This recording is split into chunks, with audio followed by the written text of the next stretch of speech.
আমার বড় ভাইয়ের বউ বা আমার ভাবি পরকীয়া করেছেন 5 বছর ধরে জানতে পেরেছে, এবং পরকীয়ার মাধ্যমে একটা বাচ্চাও হয়েছে। এখন করণীয় কি? উকিল বাবার সাথে দেখা করা জায়েজ আছে কিনা, বাবা বলা যাবে কিনা, ছেলে মেয়ে পালিয়ে বিয়ে করলে তাদের বিয়েতে সাক্ষী হওয়া জায়েজ আছে কিনা।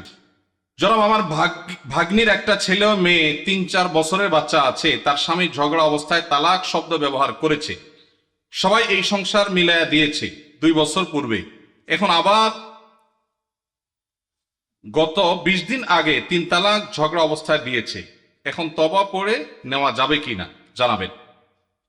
আমাদের পরিবারে অনেকে অনেক সময় বড় রোগে আক্রান্ত হন, যেমন cancer, brain tumour, liver cirrhosis ইত্যাদি। এই ধরনের রোগের চিকিৎসার ক্ষেত্রে অনেকে তার পুরো সম্পদ বিক্রি করে ফেলে, নিঃস্ব হয়ে যায়। শরীর দৃষ্টিকোণ থেকে কতটুকু সম্পদ ব্যয় করা উচিত, এমনি ইসলামের নির্দেশনা কি? আজকাল হাই ভলিউমে গান শোনাটা ফ্যাশনে পরিণত হয়েছে, এটা থেকে কিভাবে পরিত্রাণ পেতে পারি আমরা? দোয়া কবুল হওয়ার জন্য মহান আল্লাহ তাআলার কাছে কিভাবে দোয়া করতে হবে? হালাল ভাবে, সুদঘোষহীন ভাবে রিজিকের ব্যবস্থা কিভাবে করতে পারবো? অজু করার পর বাচ্চাদেরকে বুকের দুধ খাওয়ালে কি অজু ভেঙে যায়? বোনের হক আদায় করা গুরুত্বপূর্ণ কাজ, কিন্তু যদি এমন হয় যে 2 ভাইয়ের মধ্যে একজন বোনের হক দিতে আগ্রহী, অপরজন দিতে রাজি নন, এক্ষেত্রে যিনি দিতে চান তিনি যে দিতে পারছেন না, তার জন্য গুনাহ হবে কিনা? কেউ মারা গেলে বা ধর্মীয় পরিচয় দিতে গেলে বলা হয় তিনি সম্ভ্রান্ত মুসলিম পরিবারে জন্মগ্রহণ করেছেন। আমার জানার বিষয় হলো, সম্ভ্রান্ত পরিবার বলতে কি বোঝানো হয়? ইমাম সাহেবের পূর্বে মুক্তাদি সালাম ফিরালে নামাজ হবে কিনা? রবিবারে বাঁশ কাটা অমঙ্গল, এই কথার কোনো ভিত্তি আছে কিনা? ওয়াকফকৃত না হলে মসজিদে জুমার নামাজ পড়া যাবে কিনা? ইমাম সাহেবকে মূল্যায়ন না করলে কি গুনাহ হবে? কিভাবে মূল্যায়ন করব? রাসূলের জামানার সাথে আমাদের মসজিদের কার্যক্রমের কোনো পার্থক্য আছে কিনা? ইমামদের কি কি ভূমিকা পালন করা দরকার? বর্তমান সময়ে আলেমদের মধ্যে কাদা ছড়াছড়ি বেশি চলছে, আমাদের করণীয় কি? আমার বড় ভাইয়ের বউ বা আমার ভাবি পরকীয়া করেছেন 5 বছর ধরে জানতে পেরেছে, এবং পরকীয়ার মাধ্যমে একটা বাচ্চাও হয়েছে। এখন করণীয় কি? পরকীয়া এখন ঘরে ঘরে হয়েছে ভাই, জঘন্য ব্যাধিতে পরিণত হয়েছে। তো এইরকম যদি পরিস্থিতি হয়, ইসলামের শরিয়া দৃষ্টিকোণ থেকে এটা সবচেয়ে বড় জঘন্য অপরাধ হয়েছে। ইসলামী বিচার ব্যবস্থা থাকলে এর সবচেয়ে কঠিন শাস্তি হতো, যেহেতু বিচারিকভাবে, আইনগতভাবে সেটা কার্যকর করবার সুযোগ নেই, যেহেতু ইসলামী বিচার ব্যবস্থা নেই। এই জন্য এটার বিচারের ভার কোন এলাকার কোন মোড়ল মাতবর কেউ নিজের হাতে নেওয়ার অধিকার কারোর নাই, সুযোগ নাই, খবরদার। তবে এইরকম পাপিষ্ঠ তার সাথে সংসার করার বিষয়ে যদি সে চরিত্রহীন এটা সাব্যস্ত হয়, চার চরিত্র সংশোধনের আশা না থাকে, তাহলে তাকে ডিভোর্স দিয়ে ভিন্ন কোনো চিন্তা তার স্বামী করতে হবে। আর যদি তিনি তার কৃতকর্মের জন্য অনুতপ্ত হয়ে আল্লাহর কাছে মাপ চান, যেহেতু ইসলামী বিচার ব্যবস্থা নাই, সেহেতু তার শাস্তি কার্যকর করবার উপায় নাই, কিন্তু তিনি তওবা করলে আল্লাহ তাআলা চাইলে মাফও করতে পারেন। এটা একান্ত তাদের বিষয়, আল্লাহর বিষয়। উকিল বাবার সাথে দেখা করা জায়েজ আছে কিনা, বাবা বলা যাবে কিনা? উকিল বাবা হলো 2 নম্বর বাবা। আমাদের সমাজে উকিল বাবার প্রথা অনেক বেশি আছে, আপনাদের এলাকায় আছে? এটা হলো 2 নম্বর বাবা, নকল বাবা, নকল। এই নকল বাবা হওয়াও জায়েজ নাই, এই নকল বাবা বানানো জায়েজ নেই। ভাইরা আমার, বিয়ে শাদীতে আমাদের দেশে মনে করা হয় যে একজন উকিল বাবা লাগে, এরকম একটা ধারণা আছে না নেই? মেয়ের ইজিন আনার জন্য গায়রে মাহরাম একজন উকিল বাবা হয়, অনেক সময় যায় অনুমতি আনে। এইভাবে উকিল বাবা বানানো পরিষ্কারভাবে হারাম, পরিষ্কারভাবে। মুরব্বীরা ভালো করে শুনে রাখেন, যারা যারা উকিল বাবা আছেন এই বাবাগিরি ছেড়ে দেন। বাংলাদেশে বাবার কোনো শেষ নাই। খাজা বাবা, উকিল বাবা, ন্যাংটা বাবা, কত বাবা আছে। আল্লাহ তাআলা এই সমস্ত নকল বাবা থেকে আমাদেরকে হেফাজত করুন। বিয়ে উপলক্ষে কোনো উকিল বাবা টাবা চলবে না। নিজের বাবা বেঁচে থাকলে সেই বাবা তিনি নিজে নিজের সন্তানের বিয়ে দিবেন, ব্যাস। মেয়ের অনুমতি বাবা আনতে যাবেন। জাজ্জল্যমান বাবা উপস্থিত, আগাগোড়া 5 হাতি বাবা আছে, এরপরও দেখা যায় আরেকজন উকিল বাবা সেজে সেখানে নাটক করতে যায় অনুমতি আনার জন্য। এই নাটক করা জায়েজ নাই, পরিষ্কারভাবে হারাম, পর্দাহীনতার কারণে। বিশেষ করে গায়রে মাহরাম কেউ যখন উকিল বাবা সাজে, ওই মেয়ে সারা জীবন তারে বাপ ডাকে, খানা খাওয়ায়। এটা আমাদের সামাজিক মানে একটা কুসংস্কার বলতে পারেন, এর সাথে ইসলামের কোনো সম্পর্ক। যুবকরা বিয়েতে কোনো উকিল বাবা যেন না থাকে। মুরব্বীরা যারা যারা যার যার বিয়ের উকিল বাবা আছেন, আল্লাহর হস্তে বাবাগিরি ছেড়ে তওবা করে আল্লাহর কাছে চলে আসেন। চেষ্টা করবেন তো ইনশাআল্লাহ? এই উকিল বাবার নাম দিয়া পর্দাহীনতা, 2 নম্বরই হাজারটা জিনিস হয়। নিজের বাবারই খবর না, কিসের আবার উকিল বাবা? হ্যাঁ, উকিল বাবার লাগে বললো ভাগছে কোন মেয়ে। আল্লাহ মাফ করুক আমাদেরকে। ওই যে বেশরিয়তি কাজ করলে তো একটা না একটা অঘটন ঘটবেই। এই জন্য এই সমস্ত অন্যায় কাজ করা যাবে না। জনাব, আমার ভাগ্নির একটা ছেলে ও মেয়ে, 3-4 বছরের বাচ্চা আছে। তার স্বামী ঝগড়া অবস্থায় তালাক শব্দ ব্যবহার করেছে। সবাই এই সংসার মিলায়া দিয়েছে 2 বছর পূর্বে। এখন আবার গত 20 দিন আগে 3 তালাক ঝগড়া অবস্থায় দিয়েছে। এখন তওবা পড়ে নেওয়া যাবে কিনা জানাবেন। তালাক হলে মসজিদে হারামের শেখ সুদাইস সহ অন্য যত ইমাম সাহেবরা আছেন, ওনারা সবাই যদি এনে ওনাদেরকে আনানো হয়, ওনারা আসার পরও যদি জামাই বউকে তওবা পড়ায় দেয়, তারপরও সে বিয়ে টিকবে না। এই মাসআলাতে পৃথিবীর কোনো আলেমের কোনো ভিন্ন মত নাই। তালাক যদি হয়ে যায়, তওবা দিয়া সেটা কখনো রিকভার হয় না। এটা হলো ছুরি মারার মতো। দিলাম ছুরি মেরে, এরপরে তওবা করলাম, সরি বললাম, জিব্বা কামড়াইলাম, ইমাম সাহেব এসে আমার তওবা পড়াইলো, উনি তো জীবিত হয়ে যাবে না? হবে? সালাতুন জিদ্দুহুন্না জিদ্দুন ওয়া হাজলুহুন্না জিদ্দুন। আমার অনেক দিনের একটা শখ, তালাক নিয়ে একটা ওয়াজ করব, 2 ঘন্টার একটা ওয়াজ করব। কারণ এদেশে ঘরে ঘরে চুন থেকে নুন খসলেই তালাক দিয়ে দেয়। এরা হলো ছোট লোক। এরা কোন লোক? কথায় কথায় যারা স্ত্রীকে তালাকের কথা বলে, এই পুরুষগুলো হলো ছোট লোক। মহিলাদের খুশি হওয়ার কারণ নাই। কথায় কথায় যে মহিলা বলে আর করবো না, তোমার সংসার বাবা বাড়ি চলে যাব, এরাও ছোট লোক। আল্লাহ তাআলা আমাদেরকে এই ছোট লোক থেকে বাঁচার তৌফিক নাসিব করুন। নির্লজ্জের মতো কিছু হলে তালাকের কথা বলে। আমি এই ঘটনা বহু জায়গায় বলছি। আমার এক হুজুর ছিলেন, তালাকের মাসালা জিজ্ঞেস করতে আসলে আগে ধরে কষায়া পিটা দিতেন, এরপরে মাসালা দিতেন। এখন এই মাসালা যার জন্য জিজ্ঞেস করছেন, এই আমলটা আমি করতে পারতাম তো। আসেনি এখানে আসামি? আসেনি?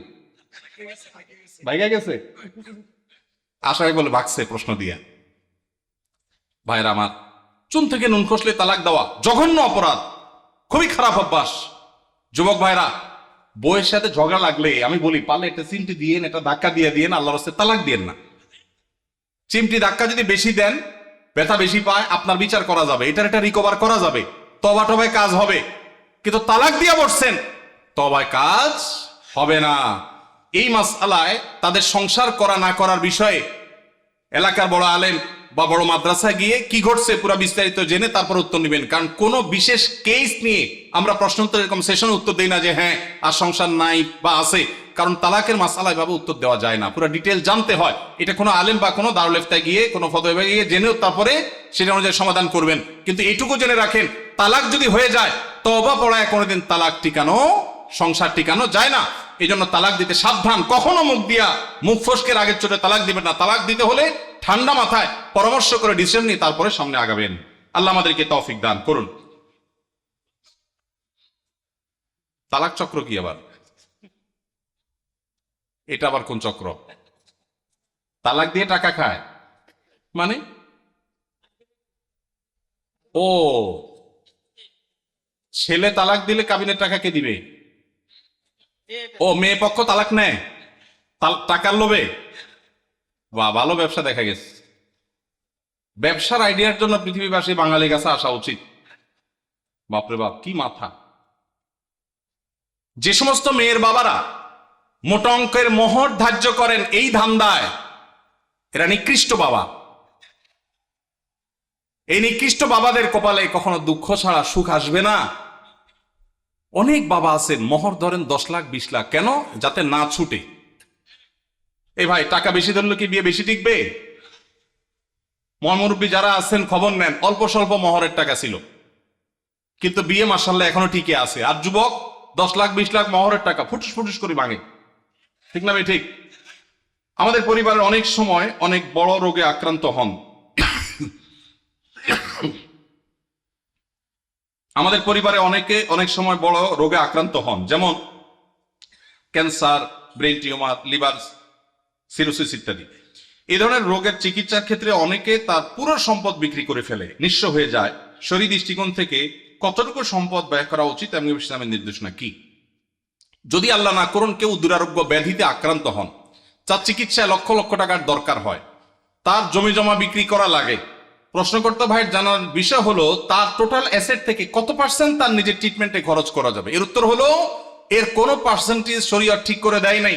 তার ট্রিটমেন্টের জন্য যদি তার টোটাল সম্পদও বিক্রি করা লাগে, সেটা বিক্রি করার অধিকার ইসলাম তাকে পরিপূর্ণভাবে দিয়েছে। মানুষের সম্পদের ক্ষেত্রে শরীয়ত তাকে এতটা স্বাধীনতা দিয়েছে যে তার সম্পদ কি করবে না করবে এক্ষেত্রে কারোর সেখানে কোনো নাক গলাবার অধিকার, সন্তানদের এটা বলার অধিকার নাই যে বাবা তুমি নিজের চিকিৎসায় সব খরচ করবে, আমরা কি করব, এটা বলার অধিকার নাই। অনেক কুলাঙ্গার সন্তান আছে, বাবার এরকম সিরিয়াস পর্যায়ে হয়ে গেলে জমি বিক্রি করতে দেয় না, বরং বাধা দেয়। আছে না নাই?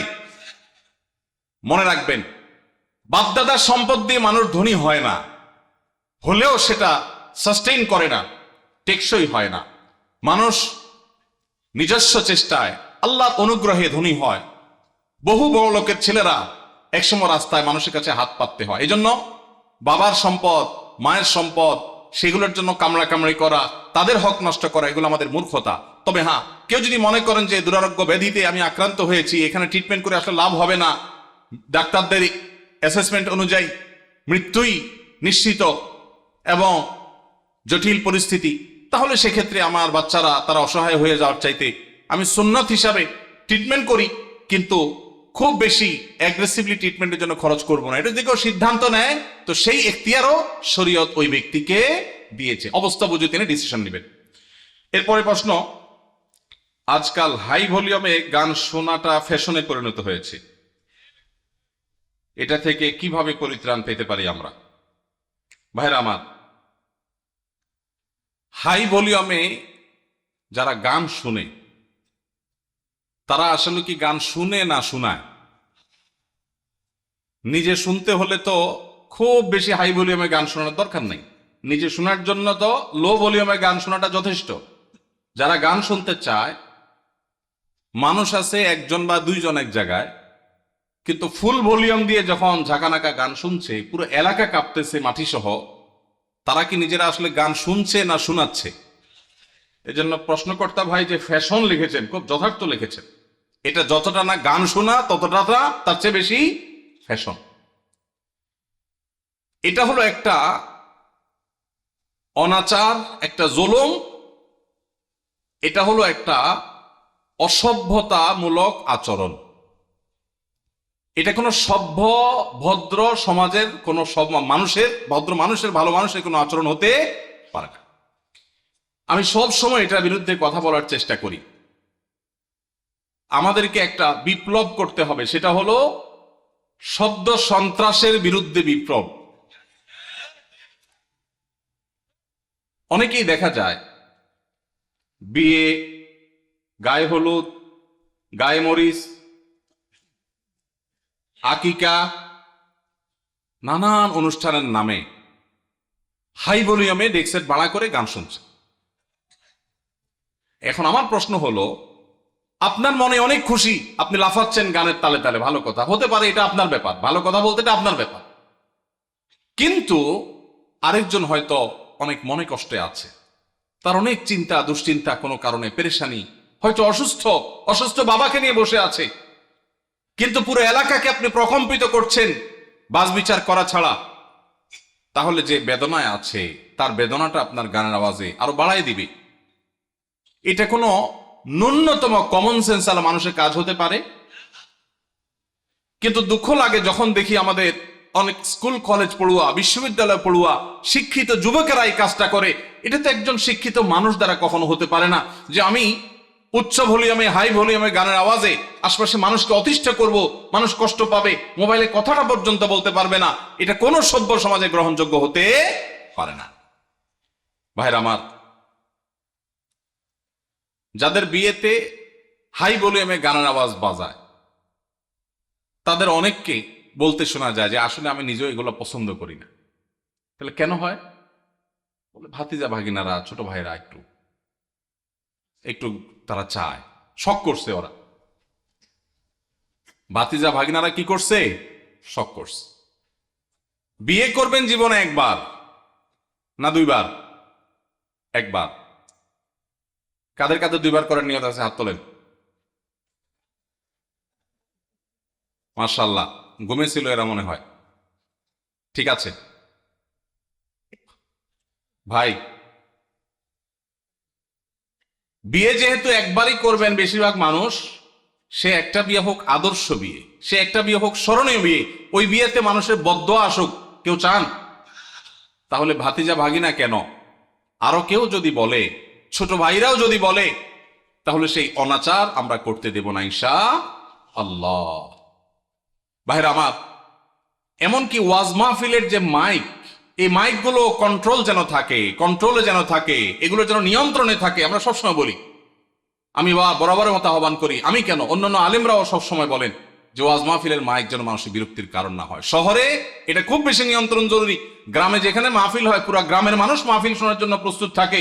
দূর দূরান্ত থেকে নায়ুরীরা বাপের বাড়ি বেড়াইতে আসে, যখন মাহফিল হয় সবাই প্রস্তুত থাকে। তারপরও মাইকের আওয়াজটা যেন কারোর মোবাইলে কথা বলা অসম্ভব হয়ে যায়, এই পর্যায়ে যেন না থাকে। ভলিউমটা যেন নিয়ন্ত্রণে থাকে, অন্তত যেগুলো প্যান্ডেলের বাইরে থাকবে যতটা সম্ভব। এবং গভীর রাত পর্যন্ত অন্য ধর্মের মানুষের, অসুস্থ রোগীদের, সকালবেলা স্কুলগামী বাচ্চাদের, মাদ্রাসাগামী বাচ্চাদের, বা যাদের ডিউটি আছে তাদের জন্য কষ্টের কারণ না হয়। আল্লাহ আমাদের সবাইকে দায়িত্বশীল আচরণ করার তৌফিক নসিব করুন। এরকম হাই ভলিউমে যখন গানের আওয়াজ হবে, আমি আপনাদের সবার কাছে উদাত্ত আহ্বান রাখতে চাই, পাড়ায় মহল্লায়, গাড়িতে বাড়িতে, যেখানে দেখবেন যে হাই ভলিউমে কোনো গানের আওয়াজ দিয়ে মানুষকে অতিষ্ঠ করা হয়, কয়েকজন মানুষ মিলে গিয়ে সেই গান শোনা ভাইদের পিঠে হাতটা রেখে তাদেরকে স্নেহের পরশ দিয়ে বোঝাবেন, আমার আনন্দ যদি আরেকজনের বেদনার কারণ হয়, এটা কখনো সভ্য মানুষের আচরণ হতে পারে না। তাদের অনেকের সেন্স নেই।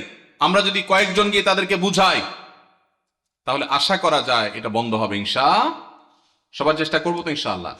আমার জীবনে আমি বহুবার এই কাজটা করেছি, আল্লাহ আমাকে তৌফিক দিয়েছেন। বহুবার গভীর রাতে আওয়াজ শোনা যাচ্ছে গানের, আমি একা নেমে গেছি। এমনও হয়েছে গিয়ে যারা গানের আওয়াজে সবাইকে অতিষ্ঠ করছে, তাদের হাতে পায়ে ধরে সেটা থামিয়েছি। আমরা যদি সবাই জাগ্রত হই, সবাই যদি দাঁড়িয়ে যাই, তাহলে এই অনাচার করা মানুষের সংখ্যা সমাজে হাতে গোনা কিছু, ইনশাআল্লাহ এই অনাচার বন্ধ হয়ে যাবে। ঠিক কিনা বলেন? অতএব বিয়ে, বিনোদন, ধর্ম, রাজনীতি, যে নামেই হোক, মানুষকে অতিষ্ঠ করে, মানুষের কষ্টের কারণ হয়, সেরকম কোন শব্দ, সেরকম কোন উচ্চ শব্দের আওয়াজ, এটা কোনোভাবেই গ্রহণযোগ্য হতে পারে। সবাই আমরা সমাজে জাগ্রত হবে তো ইনশাআল্লাহ। মসজিদে মসজিদে আমাদের যুবকদের কাজ হবে, এই এলাকায় কোন প্রকার শব্দ সন্ত্রাস কেউ করলে আমরা সেটাকে থামাবার উদ্যোগ নেব। চেষ্টা করা যাবে না ইনশাআল্লাহ? আমি কাউকে আইন হাতে তুলে নিতে বলছি না, কিন্তু আমাদের সবাইকে দায়িত্বশীল আচরণ করতে হবে, সৎ কাজের আদেশ, অসৎ কাজের বাধা প্রদান করতে হবে ইনশাআল্লাহ। হালাল ভাবে, সুদঘোষহীন ভাবে রিজিকের ব্যবস্থা কিভাবে করতে পারবো? হালাল ভাবে, সুদঘোষহীন ভাবে, একেবারে কোনো জায়জামেলা ছাড়া আপনার মাসে মাসে অ্যাকাউন্টে টাকা চলে আসবে, এইরকম অটোমেটিক ইনকাম করার কোনো দোয়া, কোনো আমল আমার জানা নাই। আমি কি বুঝতে পারছি? অনেক যুবক ভাইরা আছেন বলে সব হারাম আর হারাম, যাবো কই? হুজুর একটু দোয়াটা শিখাই দেন, আল্লাহ করে দেখ। অনেকে আছেন ঋণগ্রস্ত, দোয়া চান, চিরকুট লিখে দেন, হুজুর ঋণ মুক্তির আমল শিখাই দেন। পার্সোনাল যদি জিজ্ঞেস করা যায় জমি জমা আছে কিনা, বলে হ্যাঁ আছে আলহামদুলিল্লাহ। তো সেটা বিক্রি করে ঋণ দেন না কেন? বলে জমি বেশি কেউ ঋণ দেয়? মানে আপনি দোয়া শিখাই দেন, আমার জমি আমার থাকুক, ব্যাংকের টাকা থাকুক, আল্লাহ উপর থেকে একটা বস্তা পাঠায় দেখ। এটা কোনো দোয়ার পদ্ধতি হতে, যে সমস্ত ভাইয়েরা হালাল উপার্জনের কোনো পথ খুঁজে পাচ্ছেন না, তাদেরকে প্রথমেই বলবো একটা কাজ করেন, অভাব দূর হয়ে যাবে। সেটা হলো ভাব ছেড়ে দেন। কি ছাড়তে বলছি? ভাব। ভাব ছেড়ে দিলে অভাব দূর হয়ে যাবে। ভাব ছেড়ে দিলে অভাব দূর হয়ে যাবে। বুঝেন নাই কথাটা? আপনার সাথে যায় না এই কাজ, এটার নাম ভাব। এটার নাম কি? এটা আমার সাথে যায় না, আমি কিভাবে একটা শিক্ষিত ছেলে এই কাজ করি, এটার নাম ভাব। এটার নাম কি? এই ভাবের অভাবই বেশি।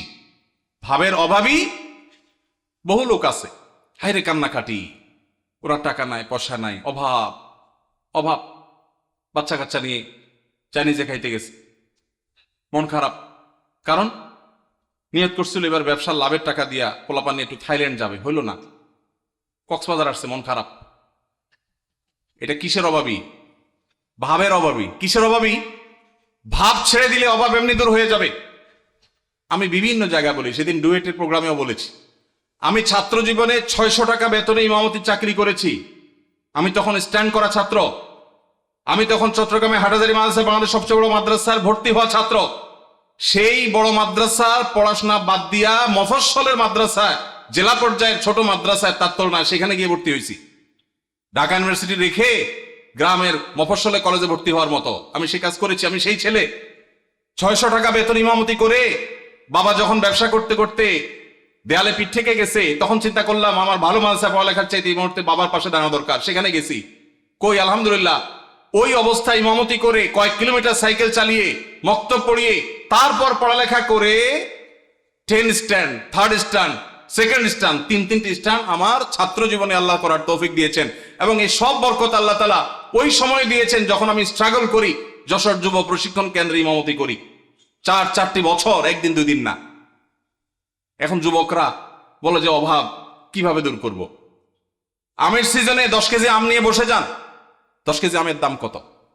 আত্মীয় স্বজন বন্ধু বান্ধব চাইলে অনেকের কাছ থেকে পেয়ে যাবেন। 5 টাকা 10 টাকা করে লাভ করেন, 11 কেজির টাকা হয়ে যাবে। এরপর 11 কেজি নিয়ে বসেন, আস্তে আস্তে সামনে বাড়েন। যুবকরা এখন চাকর হইতে চায়, উদ্যোক্তা হতে চায় না। আসুন্নাহ ফাউন্ডেশন আপনাদেরকে উদ্যোক্তা বানাতে চায় ইনশাআল্লাহ। আমরা একটা সার্কুলার দিয়েছিলাম কিছুদিন আগে। আমাদের কাছে এমনি সাহায্যের জন্য আশা লোকের অভাব নেই। সার্কুলার দিয়েছিলাম যে যেই কোনো গরিব, অভাবী, যুবক, তরুণ, যে কোনো বয়সের মানুষ, সে যদি আবেদন করে আর বলে আমার একটা দক্ষতা আছে, 100 লাখ টাকার পুঁজি হলে আমি পায়ের উপর দাঁড়াইতে পারবো, সে যদি এটা সুন্দর করে বুঝাইতে পারে, তো ফাউন্ডেশন সেটা করবে। আপনারা জেনে অবাক হবেন, এই সার্কুলার দিয়ে 1-1.5 মাস গত হয়ে গেছে, এখনো পর্যন্ত আমরা তেমন কোনো আবেদন পাইনি। ফেসবুকে ওপেন সবার জন্য, যে কেউ গুগল লিঙ্কে ক্লিক করে দিতে পারে, কিন্তু উল্লেখযোগ্য আবেদন নাই। বেশিরভাগ যুবকই মনে করে যে একটা রেডিমেড সার্টেন অ্যামাউন্ট হয়ে গেলে আমার সব হয়ে যাবে। আল্লাহর সাথে চুক্তি করে, আল্লাহ লাখ 10 দিলে চলবে, একটা বাইক, একটা ফোন, আর ইউ টাইপের একটা বিজনেস আইডিয়া, ব্যাস। এই বং বাং মার্কা চিন্তা করে কোনোদিন অভাব দূর হবে না। পরিশ্রমী হতে হবে, পরিশ্রমী। রাজি আছেন তো ইনশাআল্লাহ? মুসলিম তরুণ কখনো অলস হতে, নবী সাল্লাল্লাহু আলাইহি ওয়াসাল্লাম দোয়া করেছেন, আল্লাহুম্মা ইন্নী আউযু বিকা মিনাল আজজি ওয়াল কাসাল। আল্লাহ আপনার কাছে অলসতা থেকে পানা চাই, আমি অলস হতে চাই না। আল্লাহর কাছে দোয়া করেছেন। সেখানে আমরা অলস থাকি। কোনো কাজকে ছোট মনে করবেন না, অলস হবেন না। যেখানে যা পাবেন পরিশ্রমী হয়ে লেগে যাবেন, ইনশাআল্লাহ আল্লাহ তাআলা আপনার হালাল উপার্জনের শত পথ বের করে দিবেন। চেষ্টা করা যাবে না ইনশাআল্লাহ? 2টা জিনিস বলেছি। কোন কাজকে ছোট মনে করা যাবে। আমি যত বড় মানুষ হই, ছোট কাজ করতে অসুবিধা কি? আমি একটা ব্যবসা করার প্ল্যান অনেক দিন থেকে করছি। আলহামদুলিল্লাহ, আমি 10 বছর সৌদি আরবে প্রবাসী ছিলাম। আল্লাহ তাআলা অনেক বরকত সেখান থেকে দিয়েছেন। সেটা দিয়ে আল্লাহ তাআলা ছোট ছোট 2টি ফ্ল্যাট করার তৌফিক দিয়েছেন। 10 বছর চাকরি শেষে সৌদি আরবে এতগুলো টাকা একসাথে পাওয়া যায়, ওই যে ভাই জানেন। এই সবগুলো টাকা দিয়ে আল্লাহ তাআলা যে ছোট ছোট 2টি জায়গা দিয়েছেন, তার ভাড়ার টাকা আসে, আমার ডাল ভাত খেয়ে বাঁচা যায়। তারপর আমি ব্যবসা করতে চাই, কারণ আমি চাই যে আমার ভাইয়েরা, আমার দিনী ভাইয়েরা, তারা শিখুক যে পরিশ্রম করতে হয় হালাল উপার্জনের জন্য। অন্যের উপার্জনের পথ যেন খোলে, সেজন্য চেষ্টা করতে হয়। এই জন্য সুদ ঘুষ ছাড়া, হারাম ছাড়া উপার্জনের পথের জন্য কায়িক পরিশ্রম শুরু করে দেন, চেষ্টা করা শুরু করে দেন। আসুন্নাহ ফাউন্ডেশন স্কিল ডেভেলপমেন্ট ইনস্টিটিউটে বেকার তরুণদেরকে প্রশিক্ষণ দেয়।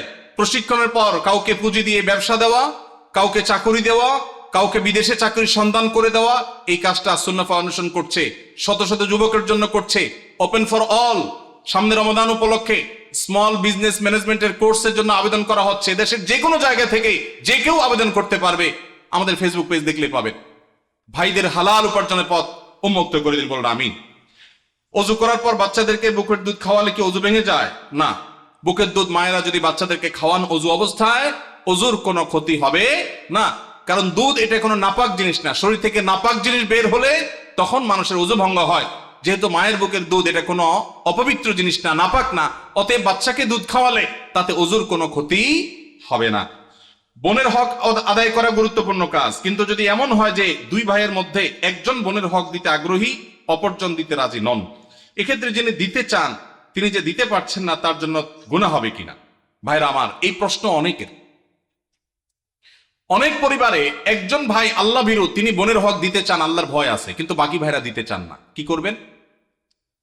উত্তর হলো, যে ভাই দিতে চান তিনি বাবার সম্পদ থেকে, ধরা যাক দুই ভাই আছেন, এক বোন আছেন, ওই এক বোনকে দিবেন বলে এক ভাই রাজি না, আরেক ভাই রাজি। যিনি রাজি, বাবার সম্পদ থেকে 50% করে দুই ভাই ভাগ করে নিয়েছেন। যদি এমন হয়, তো যেই ভাই দিতে রাজি তিনি তার 50%-এর মধ্যে বোনের হক কতটুকু, কোন আলেমের কাছ থেকে জিজ্ঞেস করে যে আমার ভাগে কতটুকু আসছে, ততটুকু তিনি দিয়ে দিবেন।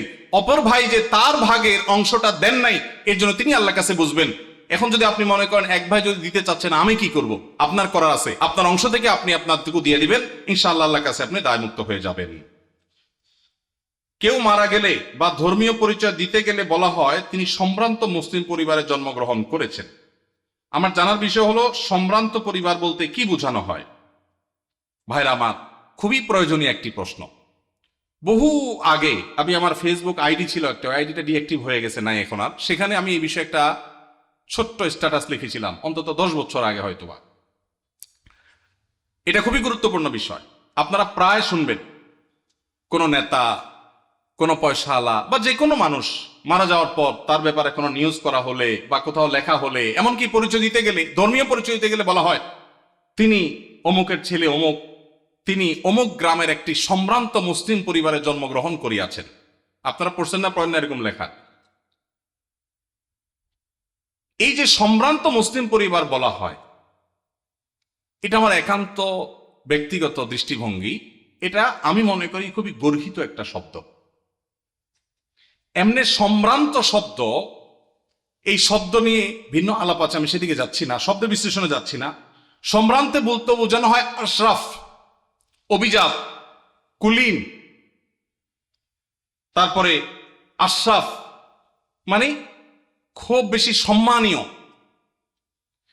এই যে বংশ এবং পরিবারের মধ্যে কুলীন আর অকুলীন, এই ভেদাভেদ কাদের মধ্যে আছে? হিন্দু ভাইদের মধ্যে আছে, ঠিক না? ঠিক। হিন্দুদের মধ্যে জাতের ব্যবধান আছে না নাই? হিন্দুদের মধ্যে সব জাতের মানুষ কি সমান? তাদের মধ্যে সম্ভ্রান্ত জাত আছে, আবার একেবারে অসম্ভ্রান্ত জাত আছে। মুসলমানদের মধ্যে কিরকম সম্ভ্রান্ত অসম্ভ্রান্ত বলতে কোনো ভেদাভেদ আছে? আল্লাহ বলেছেন পরিষ্কারভাবে, এই আল্লাহ তাআলা এই পরিবারের পরিচয় সম্পর্কে বলেছেন, ইন্না খালাকনাকুম শুউবান ওয়া কাবাইলা, বিভিন্ন গোত্রে বিভিন্ন পরিবারে তোমাদের সৃষ্টি করেছি, লিতাআরাফু, পরিচয়ের সুবিধার্থে, চেনার সুবিধার্থে। ইন্না আকরামাকুম ইনদাল্লাহি আতকাকুম, তোমাদের মধ্যে সবচেয়ে বেশি মর্যাদাবান সে যার ভিতরে তাকওয়া সবচেয়ে বেশি। পারিবারিক পরিচয়, বংশগত পরিচয়ের ভিত্তিতে কখনো মর্যাদার তারতম্য হবে না। অতএব সম্ভ্রান্ত আর অসম্ভ্রান্ত মুসলমানদের মধ্যে এই ধারণাটাই হলো হিন্দু থেকে আসছে, এবং একটি ভুল, একটা অপসংস্কৃতি, এটা আমাদের দূর করতে হবে এবং ত্যাগ করতে হবে ইনশাআল্লাহ। আরে সর্বনাশ, অনেক টাইম হয়ে গেছে। আরো কিছু প্রশ্ন আছে, আমরা কি উত্তর দেব না বাদ দেব ভাই? আচ্ছা, একটু সংক্ষেপে দেই। ইমাম সাহেবের পূর্বে মুক্তাদি সালাম ফিরালে নামাজ হবে কিনা? এটা অনেকের হয়, হয় না? হয় না? যাদের একটু তাড়াহুড়ার রোগ আছে, ইমাম সাহেব একটু কাশি দিতে গেলে মনে করে সালাম দিছে, সালাম ফিরে ফেলে। হয় কি হয় না? কিছু লোক আছে দেখবেন ট্রেনের মধ্যে একটু তাড়াতাড়ি যাওয়া দরকার, তো এদিকে জোর করে বগির মাথা মাথা হাঁটে। কেন? তার তাড়াতাড়ি যাওয়া দরকার। সে বেশি জোরে হাঁটলে কি ট্রেন তাড়াতাড়ি চলবে? আগে পৌঁছাবে? কিন্তু সে চেষ্টা করে। তো আপনি যতই হুলস্থুল করেন, ইমামের আগে তো নামাজ শেষ করতে পারবেন না। তো এই জন্য ইমামের আগে কোনো কাজ করা এটা ভুল। নবী সাল্লাল্লাহু আলাইহি ওয়াসাল্লাম বলেছেন, ইন্নামা জুইলাল ইমামু লিইউতাম্মা বি, ইমাম দেয়া হয়েছে তাকে অনুসরণ করবার জন্য। ইমাম যখন রুকুতে যায় তারপরে রুকুতে যাবা, যখন সিজদা যায় তারপরে সিজদা দিবে, যখন সালাম ফেলে তারপরে সালাম দিবে। এ হলো নবী সাল্লাল্লাহু আলাইহি ওয়াসাল্লামের নির্দেশ। অতএব ইমাম সালাম ফেরানোর আগে সালাম ফিরানো যাবে না। যদি কেউ ইমাম সালাম ফেরানোর আগে সালাম ফিরিয়ে ফেলেন, তাহলে হানাফি মাযহাবের ওলামাদের মতে নামাজ হয়ে যাবে, কিন্তু এরকম করাটা মাকরুহ। আর অন্য অনেক ইমামদের মতে নামাজই হবে না, কারণ ইমামরা আনুগত্য করা ওয়াজিব। যেহেতু আমাদের এদেশে বেশিরভাগ মানুষই হানাফি ফিক ফলো করেন। হানাফি ফিক, হানাফি মাযহাব অনুযায়ী এটা মাকরুহ তাহরিমি, এটা করা উচিত না। কখনো যদি ভুলে হয়ে গেছে তাহলে সেটা মাকরুহ হবে না, সেটা মাফ। এটা অবশ্য সবার মতে, ভুলে হয়ে গেলে গুনাহ হবে না, নামাজ হয়ে যাবে ইনশাআল্লাহ। তাহলে হানাফি মাযহাব ওলামাদের মতে নামাজ হয়ে যাবে, কিন্তু কাজটা অনুচিত। আর যদি একান্ত অসতর্কতাবশত হয়ে যায় তাহলে সেটা মাফ, কোনো অসুবিধা নেই, নামাজ তো সর্বাবস্থায় হবে। রবিবারে বাঁশ কাটা অমঙ্গল, এই কথার কোনো ভিত্তি আছে কিনা? এটা কুসংস্কারের জন্য কথা ভাই। ছেলে মেয়ে পালিয়ে বিয়ে করলে তাদের বিয়েতে সাক্ষী হওয়া জায়েজ আছে কিনা? পালায় বিয়ে করবে কেন? পালায় তো মানুষ চুরি করে, অথবা চুরি করার পরে পালায় যায়, ঠিক না ঠিক? হয় পালায় চুরি করে, আর নাহলে চুরির পরে ধরা পড়লে পালায় যায়। বিয়েকে ভালো কাজ না খারাপ কাজ? এই ভালো কাজটা পলায় কেন করবে? বাবা মাকে জানায় করতে হবে। কোন ছেলে মেয়ে এরকম পলাপলি করে বিবাহ করতে গেলে তাদের বিবাহের সাক্ষী না হয়ে পারলে ধরে বাপ মার কাছে নিয়ে আসবেন, এনে বলবেন চাচা এবার আপনি বিয়ের ব্যবস্থা করেন, আমি এবার সাক্ষী হই। আমি পলাপলির বিয়েতে সাক্ষী কেন হতে যাব? এটা বন্ধ হওয়া উচিত। এবং বন্ধু হিসাবে ওই বন্ধুর উপকার করতে চাইলে কোনোভাবে কলা কৌশলে চাচা চাচিকে রাজি করিয়ে বিয়ের ব্যবস্থা করবেন, কিন্তু পলাপলি করে যেন তারা বিয়ে না করে, প্রয়োজন অপেক্ষা করে বাবা মাকে রাজি করার চেষ্টা করে, সেটা তাদেরকে বোঝাবেন। ওয়াকফকৃত না হলে মসজিদে জুমার নামাজ পড়া যাবে কিনা? যদি কোনো মসজিদে ওয়াকফ করা হয়নি, টেম্পোরারি মসজিদ, অন্য কারোর জায়গায় নামাজ পড়া হচ্ছে, তিনি অনুমতি দিয়েছেন, জুমা হবে। ওয়াকফ করা জুমা হওয়ার জন্য শর্ত না, মসজিদের মর্যাদা পাওয়ার জন্য ওয়াকফ করা শর্ত। ইতিকাফের জন্য মসজিদের মর্যাদা পাওয়া শর্ত, ওয়াকফ করা শর্ত। কিন্তু জুমা টেম্পোরারি কোনো জায়গায় কেউ ভাড়া দিয়েছেন বা অনুমতি দিয়েছেন, বা আপনার কোনো ফ্ল্যাটে মসজিদে কোনো বিশেষ পরিস্থিতিতে যাওয়ার পরিবেশ নাই, অথবা বিদেশে মসজিদ দূরে কোনো শহরে মসজিদ নাই, তখন যে কোনো জায়গায় ওই জায়গার মালিকের অনুমতি থাকলে, বাধা না থাকলে সেখানে জামাতে জুমার নামাজ পড়া যাবে।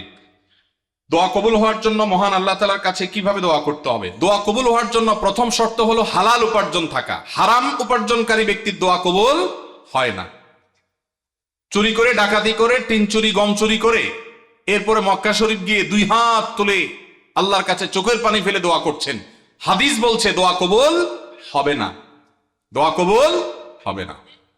নবী করিম সাল্লাল্লাহু আলাইহি ওয়াসাল্লাম পরিষ্কার হাদিস আছে, অনেক দূর থেকে এলোমেলো চুল নিয়ে, ধুলোমলিন শরীর নিয়ে কেউ যদি কাবার চারপাশে হাত তুলে দোয়া করে, আন্না ইউস্তাজাবু লিযালিক, কিভাবে তার দোয়া কবুল হবে? নবীজি বলেছেন, কারণ দেহ, তার শরীর, তার সম্পদ হারাম দ্বারা গঠিত হয়েছে।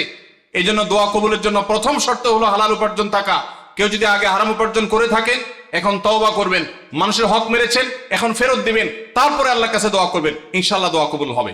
দোয়া কবুলের দ্বিতীয় শর্ত হলো অন্তরের অন্তঃস্থল থেকে কায় মনোবাক্যে দোয়া করবেন, অন্য মনস্ক হয়ে না, দায় সারা ভাবে না, মনোযোগ দিয়ে দোয়া করবেন। দোয়া কবুলের জন্য আরেকটা গুরুত্বপূর্ণ শর্ত হলো হালাল বিষয়ে দোয়া করবেন। হারাম জিনিস আল্লাহর কাছে চাইবেন না, 2 নম্বর জিনিস আল্লাহর কাছে চাইবেন না। অবৈধ সম্পর্ক করার, কারোর সাথে অবৈধ রিলেশন করার, হারাম সম্পর্ক করার জন্য আল্লাহর কাছে দোয়া করবেন, এটা অবৈধ দোয়া, নাজায়েজ দোয়া, এটা করা জায়েজ নাই। বৈধ দোয়া করবেন, নেক দোয়া করবেন, ইনশাআল্লাহ আশা করা যায় আল্লাহ তাআলা দোয়া কবুল করবেন। দোয়ার ক্ষেত্রে আল্লাহর প্রশংসা, নবীজির প্রতি দুরূদ প্রেরণ, এরপরে আপনি যে কোনো চাওয়া পেশ করবেন, বৈধ চাওয়া। এবং দোয়া করার পর কবুল হচ্ছে না কেন জন্য হুলস্থুল করবেন না। এই শর্তগুলো মেনে চললে কোরআন এবং হাদিসের আলোকে আশা করা যায় দোয়া কবুল হবে ইনশাআল্লাহ। দোয়া কবুলের বেশ অনেকগুলো স্থান আছে, ইনশাআল্লাহ অন্য কোনো মাহফিলে এটার উপরে আলোচনা করতে হবে। এটা নিয়ে আমার একটা সংকলন আছে, দোয়া কবুলের 33টা জায়গা আছে, স্থান আছে, সময় আছে। সেগুলো কি কি একটা আলাদা আলোচনা ইনশাআল্লাহ আমরা বলবো। এটা নিয়ে বহু আগে আমার একটা বক্তব্য আছে অনলাইনে, কারো প্রয়োজন হলে শুনে নিতে পারেন। বর্তমান সময়ে আলেমদের মধ্যে কাদা ছড়াছড়ি বেশি চলছে, আমাদের করণীয় কি? কোন হুজুর আবার কাদা মারলো? শীতকালে কাদা পাবে কোথায় এখন ভাইয়া? তো ভাইরা, ওলামায়ে কেরামের মধ্যে মত পার্থক্য থাকবে, এটা স্বাভাবিক। মতের ভিন্নতা থাকবে, এটা কি স্বাভাবিক না অস্বাভাবিক?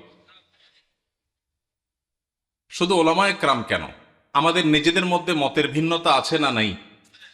আচ্ছা, স্বামী স্ত্রী 2 জন সংসার করতে গেলে হাজারো বার একজন আরেকজনকে ভালোবাসি ভালোবাসি জিকির করতে করতে মুখে ফেনা তোলার পরও দেখা যায় হঠাৎ করে ইউক্রেন রাশিয়ার মতো যুদ্ধ বেঁধে যায়, যায় কি যায় না? তো যারে সারাদিন ভালোবাসি ভালোবাসি যে পরিমাণ জিকির করতেছেন আর জিকির তুলতেছেন, তার সাথেও যদি আপনার বেঁধে যায়, তাহলে বোঝা গেল যত জন তত মত। মানুষের দৃষ্টিভঙ্গি, মানুষের বুঝার বেশ কম থাকে, এটা থাকবে, কিয়ামত পর্যন্ত থাকবে। সব আলেমরা সব বিষয় একমত হয়ে যাবেন, এটা কিয়ামত পর্যন্ত কখনো সম্ভব। তাহলে মতের ভিন্নতা, ইখতিলাফ, মতের বৈচিত্র্য, এটা কখনো দোষের হতে, দোষের কোনটা ভাই? দোষের হলো এই যে কাদা ছড়াছড়ি বলতে যেটা বুঝিয়েছেন আপনি, সেটা অর্থাৎ মতভিন্নতাটা যদি মতবিরোধে চলে যায়, শত্রুতায় চলে যায়, যেখানে ইসলামের শত্রুদের সাথে লড়াই করা দরকার, সেই লড়াই যদি নিজেদের মধ্যে করে, যেই শক্তি আল্লাহ এবং তার রাসূলের দুশমন, মুসলমানদের দুশমনদের বিরুদ্ধে ক্ষয় করা দরকার, সেই শক্তি যদি নিজেদের বিরুদ্ধে ক্ষয় করে, সেটা হলো নিন্দনীয়, সেটা হলো নিকৃষ্ট কাজ, সেটা হলো খারাপ কাজ। আল্লাহ তাআলা আমাদেরকে সেই খারাপ কাজ থেকে বেঁচে থাকার তৌফিক দান করুন। ভাইরা আমার, এই দেশ সেই দেশ, যে দেশ ওয়াজ মাহফিলের আওয়াজে মুখরিত হয়। এই মাটি সেই মাটি, যে মাটিতে কনকনে শীতের মধ্যে প্যান্ডেলের বাইরেও অগণিত মানুষ ঘন্টাকে ঘন্টা দাঁড়িয়ে নিজের পকেটের টাকা খরচ করে এসে মাহফিল শোনেন। লক্ষ্মীপুর থেকে এই মাহফিলে এসেছেন, দেখা করেছেন আমার সাথে। চাঁদপুর থেকে এসেছেন, আমার সাথে দেখা করেছেন। আরো হয়তো অনেকে অজানা আমার ভাইয়েরা দূর দূরান্ত থেকে এসেছেন। আপনাদেরকে কি এই ঢুলিপড়া ঐক্য পরিষদের ভাইয়েরা সবাইকে পদ ভাড়া দিছে? বিরিয়ানির প্যাকেট ট্যাকেট আছে আজকে? সেটাও নাই। নিজের খরচে, নিজের গরজে ওয়াজ মাহফিলগুলোতে যে স্বতঃস্ফূর্ত অংশগ্রহণ হয়, বাংলাদেশে কোন সমাবেশে এই রকম স্বতঃস্ফূর্ততার কোন দৃষ্টান্ত কেউ দেখাতে পারবে না। সেই দেশে, সেই মাটিতে আমরা মুসলমানরা সামান্য কিছু বিদেশিদের দালাল, তাদের এজেন্ডা এই দেশের মাটিতে, এই দেশের মানুষের খেয়ে যারা বাস্তবায়ন করে, তাদের কাছে আমরা অনেকটা গোলামের জিঞ্জিরে আবদ্ধ হওয়ার মতো আবদ্ধ হয়ে আছি আজ 50টা বছর। 50 বছর বললে ভুল হবে, সে ব্রিটিশ আমল থেকে শুরু হয়েছে। দিন এবং ইসলামকে কোণঠাসা করে একঘরে রাখার এক অপরচেষ্টা, নীল নকশা এদেশে প্রতিনিয়ত বাস্তবায়ন করা হয়। এদেশের শিক্ষাক্রমে, পাঠ্যপুস্তকে এদেশের আপামর সাধারণ ধর্মপ্রাণ মানুষের চিন্তাধারার প্রকাশ আপনি সচরাচর দেখতে খুব কম পাবেন না। এদেশের সংবিধানে, এদেশের আইনে, এদেশের মিডিয়াতে, এদেশের আদালতে, এদেশের বিভিন্ন জায়গায় গণমানুষের আকাঙ্ক্ষা বলতে যা, সেটা খুব বেশি প্রতিফলিত হতে দেখবেন না। দেখবেন যে সব এজেন্ডা বাস্তবায়ন, বিভিন্ন জিনিস পুশ করানোর চেষ্টা, এত এত শয়তানি চক্রান্ত যেই মাটিতে চলে, সেই মাটিতে ইসলামপন্থীরা পরস্পর কাদা ছড়াছড়ি করবে, এর চাইতে নির্লজ্জতা, এর চাইতে দুঃখজনক ঘটনা মুসলমান জাতির জন্য আর কি হতে পারে? আল্লাহ তাআলা আমাদেরকে ভিন্ন ভিন্ন মত থাকা সত্ত্বেও পরস্পরের সাথে সৌহার্দ্যপূর্ণ সম্পর্ক বজায় রেখে, ভিন্ন ভিন্ন চিন্তা থাকা সত্ত্বেও কাঁধে কাঁধ মিলিয়ে, হাতে হাত মিলিয়ে যার যার আল্লাহ এবং তার রাসূলের পথে আহ্বানের মিশনকে আল্লাহ তাআলা সাকসেস করার তৌফিক দান করুন। ভাইরা আমার, সাপ যখন এসে যায়, যার হাতে যা থাকে সে তা নিয়ে ঝাঁপিয়ে পড়ে। কিভাবে সাপের ক্ষতি থেকে বাঁচা যায়, ঠিক না? ঠিক। আমাদের উচিত, আমরা যে যেই মতের হই, যে যেই পথের হই, আমাদের কমন শত্রু, আপনার শত্রু, আমার শত্রু, ওনার শত্রু, সবার শত্রু যারা যারা আমাদের শত্রু হওয়ার ব্যাপারে কোনো ভিন্ন মত নাই, তাদেরকে আপনি আপনার মতো, আমি আমার মতো, উনি ওনার মতো, তাদেরকে দমনের পিছনে লেগে যাই। আমাদের নিজেদের পেছনে ছিদ্র খোঁজার কাজটা আল্লাহর ওয়াস্তে বন্ধ করে দিই। আমরা যারা সাধারণ মানুষ আছি, আমরা পাড়া মহল্লা থেকে ভিন্ন মতের, ভিন্ন দলের, ভিন্ন চিন্তার মুসলমান ভাইয়ের সাথে কাঁধে কাঁধ মিলিয়ে চলা শিখবো তো ইনশাআল্লাহ। মনে রাখবেন, মতের ভিন্নতা আছে, থাকবে, মতের ভিন্নতা থাকে যদি 10টা বিষয় নিয়ে, মতৈক্য আছে 100 বিষয় নিয়ে, ঠিক না ঠিক? শুধু নামাজের কথাই যদি বলেন, নামাজের কয়টা মাসআলা নিয়ে আমাদের সমাজে মত ভিন্নতা আছে? এর বিপরীতে মতৈক্যের বিষয় পাবেন আপনি অগণিত। মৌলিক আকীদা ঈমানের বিষয় যদি বলেন, আমাদের আল্লাহ এক। মুসলমানদের মধ্যে মতপার্থক্য আছে। অনেকে শুধু মত পার্থক্য দেখে সকাল বিকাল, সারাদিন শুধু দেখে যে হুজুরদের এত মত পার্থক্য। আমি কই, কত মত পার্থক্য? কি দেখেন আপনি এত? আমি তো দেখি না। নামাজ 5 ওয়াক্ত, এটা ইসলামের কি মেইন গুরুত্বপূর্ণ বিষয় না খুচরা বিষয়? সবচেয়ে গুরুত্বপূর্ণ বিষয়, তাই না? 5 ওয়াক্ত নামাজ 6 ওয়াক্ত না 4 ওয়াক্ত না, এই ব্যাপারে কোনো আলেমের, কোনো হুজুরের কোনো ভিন্নমত আছে? তাহলে আমাদের আল্লাহ এক, এটা নিয়ে কোনো ভিন্নমত নাই। আমাদের নামাজ 5 ওয়াক্ত, এটা নিয়ে কোনো ভিন্নমত নাই। ইসলামের রোকন 5টা, ভিন্নমত নাই। আমাদের হজ করতে হবে বাইতুল্লাহ গিয়া, অন্য কোথাও না, ভিন্নমত নাই। রমজান মাসে রোজা রাখতে হবে, ভিন্নমত নাই। বাবা মার সদাচরণ করতে হবে, ভিন্নমত নাই। আমাদের রাসূল এক, সেটা নিয়েও ভিন্নমত নাই। আমাদের মৌলিক যত জায়গা আছে, মেইন যত জায়গা আছে, তার সবগুলোতে আপনি দেখবেন কোনো ভিন্নমত নাই। শাখাগত বিষয়ে ভিন্নমত তো স্বামী স্ত্রীর মধ্যেও হয়, ভাই ভাইও হয়, বাপ ছেলেও হয়, পার্টনারেও হয়। তাহলে এই বিষয়ে আমাদের ভিন্নমত থাকবে, এটাই স্বাভাবিক। এই ভিন্নমত থাকা সত্ত্বেও আপনি এক পথে গেলে মনে করছেন ইসলামের লাভ হবে, আরেকজন মনে করছে আরেক পথে গেলে ইসলামের লাভ হবে, আমি মনে করছি আরেকটা পথে গেলে ইসলামের লাভ হবে। আমাদের নিজেদের মধ্যে কামড়াকামড়ির দরকার নাই। পথ কি আমারটা ভালো না আপনারটা ভালো, এটা নিয়ে গন্ডগোলের দরকার নাই। আপনি আপনার পথে, উনি ওনার পথে, আমি আমার পথে, দ্বীনের কল্যাণে, ইসলামের কল্যাণে কাজ করি। পারলে আমার ভিন্ন মতের ভাই, তারও যেহেতু উদ্দেশ্য ভালো, তাকে সহযোগিতা করি। সেটুকু যদি কলিজায় না দেয়, অন্তত আল্লাহর হস্তে ঠেলাঠেলি খোঁচাখুচি বন্ধ করি। আপনারা যারা আজকের মাহফিলে এসছেন, আপনাদের কাছে আমার উদাত্ত আহ্বান, এটা আপনার মহল্লার মসজিদ থেকে শুরু হতে হবে।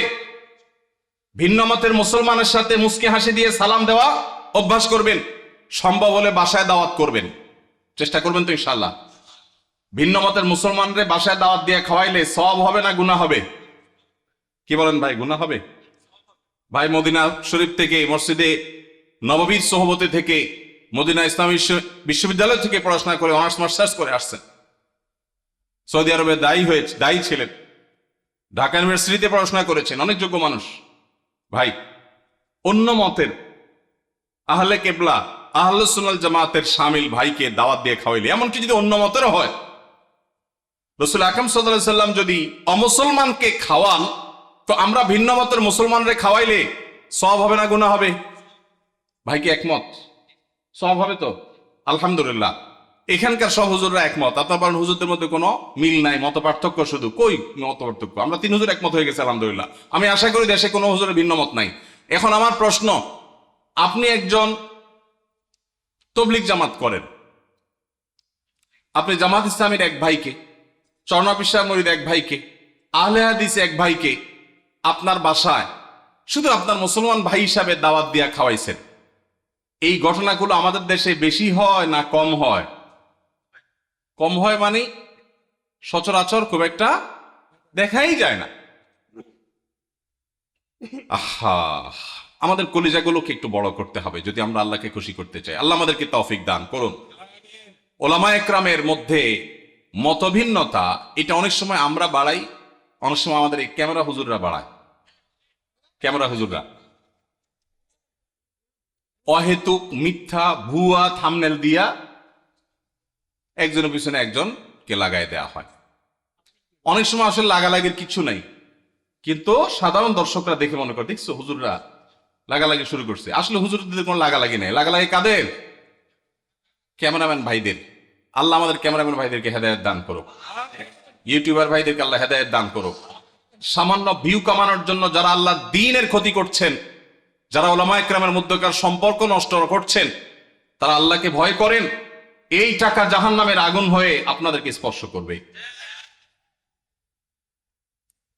এমনি ক্যামেরা সেট করা নিয়ে আপনার এদের উপরে খেপা আছেন, এখন তাদের বিরুদ্ধে ওয়াজ গেছে। আমি তো তাদের নিরাপত্তা নিয়ে আশঙ্কায় আছি। আল্লাহ তাআলা আমাদের ভাইদেরকে হেদায়েত দান করুন। ভাইরা আমার, সিরিয়াস ইস্যু। যারা ইউটিউবাররা আছেন, ওয়াজ মাহফিলের ভিডিওগুলো আপনারা রেকর্ড করেন, ছাড়েন, আল্লাহর হস্তে ভুল ভাল ফালতু থাম্বনেল দিবেন না। এমন মিথ্যা থাম্বনেল দেখা যায় ওটার কথা ভিতরে কিছুই নেই। অনেক সাদামাটা মানুষ আছে, বুঝে না। তো ওলামা ইকরামের মধ্যে দূরত্ব সৃষ্টি করার ক্ষেত্রে এসব কাজেরও ভূমিকা আছে। আমরা যারা সাধারণ মানুষ আছি, আমাদের কাজ কি? আমাদের কাজ হলো অন্তর থেকে সব মুসলমানকে ভালোবাসবো। চেষ্টা করা যাবে না ইনশাআল্লাহ? আমি আমার কাজ করব, ভালোবাসবো সবাইকে। কাজ আমি যেটাকে সঠিক মনে করছি সেটাই করব, কিন্তু আমার ভালোবাসা হবে সব মুসলমানকে। ঠিক আছে না ইনশাআল্লাহ? সব আহলে কিবলাকে, সব আহলে সুন্নাত ওয়াল জামাতকে। আল্লাহ তাআলা আমাদের সবার দিলগুলোকে বড় করার তৌফিক নসিব করুন। আলহামদুলিল্লাহ, ওলামা ইকরাম যুগের চ্যালেঞ্জ উপলব্ধি করতে সক্ষম হচ্ছেন। আমরা দেখতে পাচ্ছি চতুর্দিকে আলহামদুলিল্লাহ ভিন্ন ভিন্ন মতের ওলামা ইকরাম একই মঞ্চে আলোচনা করছেন, উঠছেন, দেখা সাক্ষাৎ হচ্ছে। এটা একটা ভালো ইন্ডিকেটর, এটা ভালো আলামত। আমরাও মহল্লা মহল্লায় চর্চা শুরু করব। আমি যেটা বলেছিলাম, ভিন্ন মতের ভাইকে দাওয়াত দিয়ে খাওয়াবেন, তার বাসায় যাবেন, তার প্রতি সহমর্মী হবেন, তার জন্য দোয়া করবেন, তার ছেলে মেয়ের জন্য দোয়া করবেন। এর মাধ্যমে নিজেদের মধ্যে সম্প্রীতি এবং সৌহার্দ্য বাড়বে। আল্লাহ আমাদেরকে তৌফিক দান করুন। এরপরে প্রশ্ন, রাসূলের জামানার সাথে আমাদের মসজিদের কার্যক্রমের কোনো পার্থক্য আছে কিনা? ইমামদের কি কি ভূমিকা পালন করা দরকার?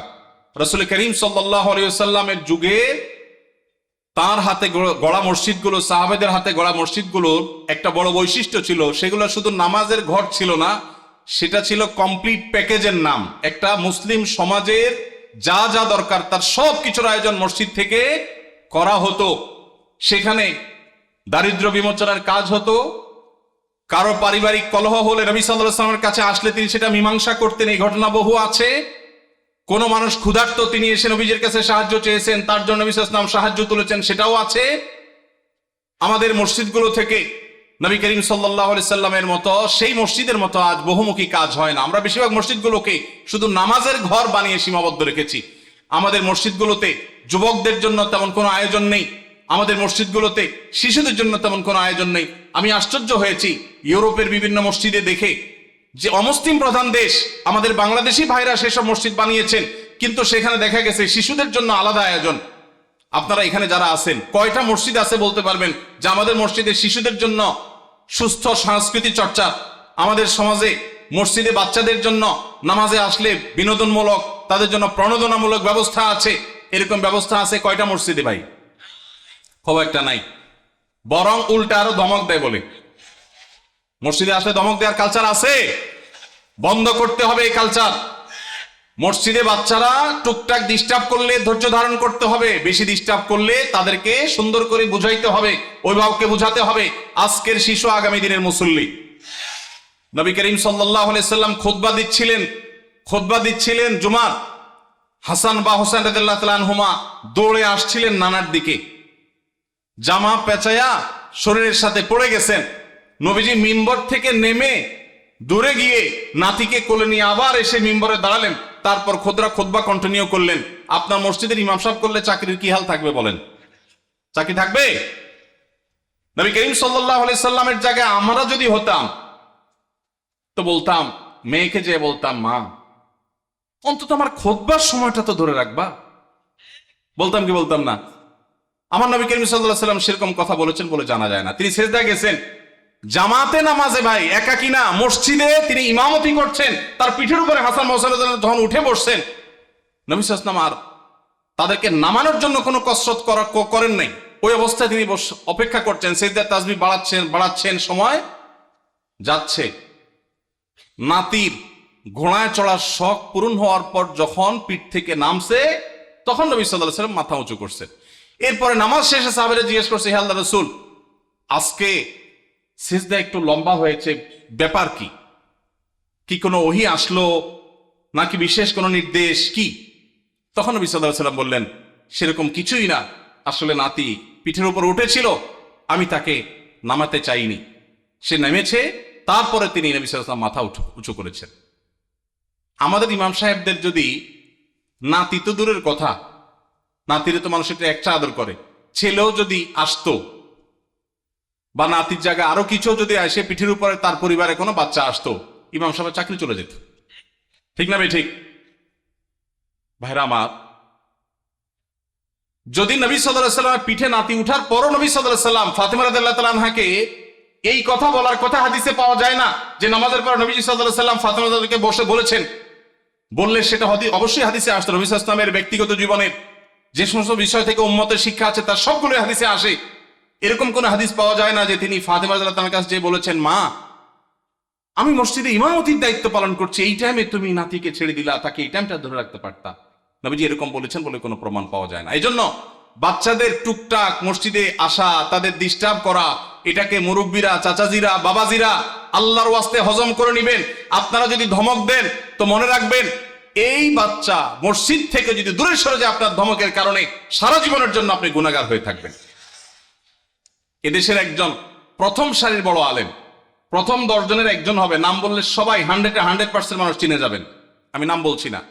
ওনার ছেলে মদিনা ইউনিভার্সিটিতে তখন পড়ে, আমাকে বলেছিল ব্যক্তিগতভাবে, ভাই আল্লাহ আমাকে আলেম বানিয়েছেন, মাদ্রাসায় পড়িয়েছেন, ইউনিভার্সিটিতে পড়ালেখা করে অনার্স করেছি। আমি ছাত্র বা শৈশবে, ছোট জীবনে মসজিদ থেকে ধমক খাইছি এক মুরব্বীর। আমি মরণ পর্যন্ত ভুলবো না আমার মনে কতটা আঘাত সেটা এঁকে দিয়েছে। বহু ধমক জীবনে খেয়েছি, কিন্তু ওই ধমকটা ভুলবো না। মসজিদে গিয়েছি বহুত আবেগ নিয়ে, অনুভূতি নিয়ে, একটু দুষ্টামি করেছি, যেই ধমক খেয়েছি আমার ভেতরটা কেঁপে উঠছে। আমি চিন্তা করি, আমার জায়গায় একজন সাধারণ মুসলমান যে এতটা ইসলাম বুঝে না, হয়তো স্কুল কলেজে পড়েছে, সে যদি আঘাতটা পাইতো সে হয়তো নাস্তিক হয়ে যেত, সে তো ইসলাম থেকে দূরে সরে যেত। এই জন্য মসজিদ থেকে বাচ্চাদেরকে ধমক দেবেন না। আদর্শ মসজিদের জন্য, বাচ্চাদের জন্য, যুবকদের জন্য, এমনকি মা বোনদের দ্বীনি শিক্ষার জন্য চিন্তা ভাবনা, ফিকির, তাদের জন্য পর্দা, প্রাইভেসি রক্ষা করে কিভাবে তাদেরকে দিনদার বানানো যায়, ফরজে আইনের ইলম শেখানো যায়, সেই ব্যবস্থাপনা থাকতে হবে। মসজিদ থেকে জনসেবামূলক কার্যক্রম থাকতে হবে। জনসেবার জন্য পয়সার দরকার নাই, ইচ্ছা যথেষ্ট। আমি একটা ক্যাম্পেইন শুরু করছি, প্রত্যেক এলাকায় যুবক ভাইয়েরা ইমাম সাহেবদের নেতৃত্বে এলাকা পরিচ্ছন্নতা অভিযানে নেমে যান। আপনার এলাকাটা সবচেয়ে ক্লিন রাখেন। প্রতিদিন এক ওয়াক্ত নামাজের পরে 10 মিনিট করে এলাকা ভাগ করে নেন, সারের বস্তায় করে সব ময়লা গালা কুড়িয়ে এক জায়গায় এনে সেটাকে জ্বালিয়ে দেন বা শেষ করেন, এলাকাকে পরিচ্ছন্ন করেন। আরো 1000টা কাজ করা যায় পয়সা কড়ি ছাড়া, সামান্য একটু মেহনত করলে, পরিশ্রম করলে দেশের চেহারা আমরা পরিবর্তন করতে পারবো ইনশাআল্লাহ। আল্লাহ আমাদের সবাইকে মসজিদে নববীর মতো একটা বহুমুখী কার্যক্রম বিশিষ্ট মসজিদ আমাদেরকে করার তৌফিক নসিব করুন।